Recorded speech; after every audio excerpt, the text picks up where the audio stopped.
So next month in July, a lot of wrestling promotions, a lot of the major ones that is, are scheduled to get back on the road, or at least have fans in attendance. We're talking WWE, AEW, Ring of Honor, Impact Wrestling, you name it. A lot of them are back in business, as the old saying would go, or coming home, or welcoming back the fans, or whatever they call the tour. But the question obviously is, when you take a look at how a lot of the shows are presented now, in just one area, in one location, you got to ask yourself how different it's going to be for the superstars, the wrestlers themselves, when they get back on the road or in front of fans. How will they react? How will the fans actually react to some of these stars? For example, AEW has a peripheral of talent on their roster, more than anybody can imagine. But there's a lot of stars that right now in front of the Jacksonville crowd, they get cheered, they get booed, or they get a mediocre reception of jeers and, a mixture of boos and cheers and whatever the case may be. But now, the big test comes next month when they go back on the road, starting in Miami, then going through several regions of Texas. You have to ask yourself, how are the fans on the road in those locations going to react to the likes of the Elite? To the likes of a Cody Rhodes, a Hangman Page, a Brian Cage, a Team Taz, a Sting. Well, Sting's an obvious one, but a Darby Allin. You have to wonder and ask yourself how they're going to react to them. A lot of people, when it comes to Cody Rhodes, they're probably suspecting that even though he gets cheered mostly at Daly's place in Jacksonville right now, that as soon as they hit the road in Miami, if not in the greater Austin, Dallas, or San Antonio areas, he's going to get booed. One of those 4 locations on the road is going to lead to him getting booed.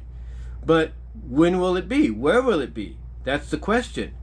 The same with the Elite. A lot of people pretty much are speculating that they're either going to get booed or they're going to get cheered because the crowds are different. We'll have to see. The same thing with Brian Cage. Right now they're teasing a babyface turn, but will he be booed or cheered when they get back on the road? These are a lot of questions that hopefully we'll get answers to the moment some of these shows ended up on the road. Like when Dynamite goes on the road and then later on WWE has Raw and SmackDown, you have to wonder exactly how are fans going to respond. As far as WWE goes, you take a look at the likes of a Roman Reigns, a Drew McIntyre, a Bobby Lashley, a Cesaro. Well, Cesaro, again, like Sting's a no-brainer. A Seth Rollins. You have to wonder how fans are going to react to them. Will they, cheer Roman Reigns or boo him, when he shows up, let's say in Kansas City. Well, not Kansas City, but in Cleveland, or wherever the first SmackDown's going to. Not Cleveland, but in Dallas. Yeah, Dallas. You got to wonder how they're going to react to him in the American Airlines Arena. Are they going to boo him or are they going to cheer him?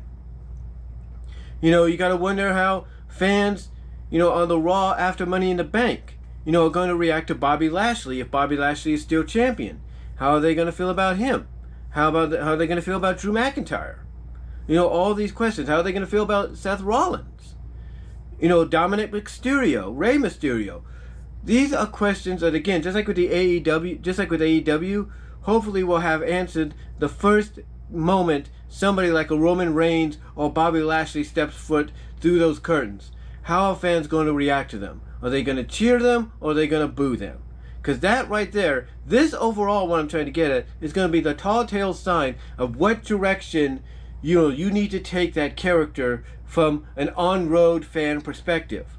In other words, what side of the fence are you going to have them swing on, as you start, moving more so on the road than ever before.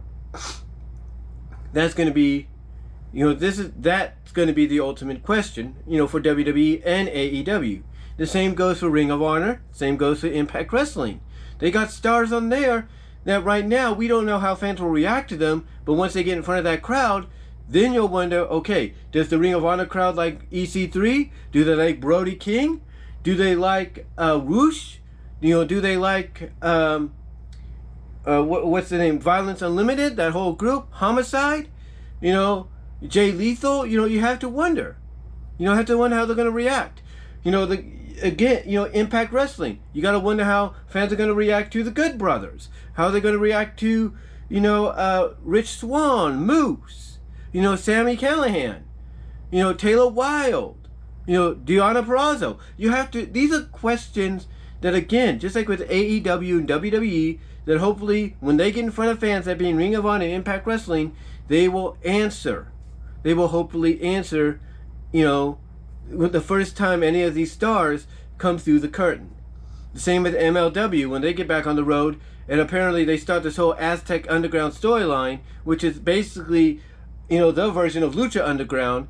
You have to wonder how fans are going to respond to that, especially in Philadelphia. So we'll have to see, but basically the deal breaker for a lot of these stars is going to be the fans when they get back on the road. How are they going to react to them? Will they boo them? Will they cheer them? It's going to be the ultimate question. But what do you guys think?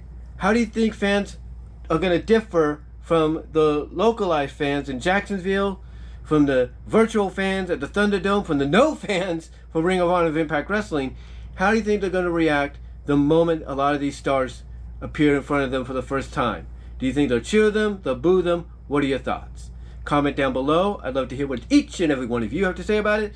Live chat in the premiere, during the premiere to let us know what your thoughts are as well.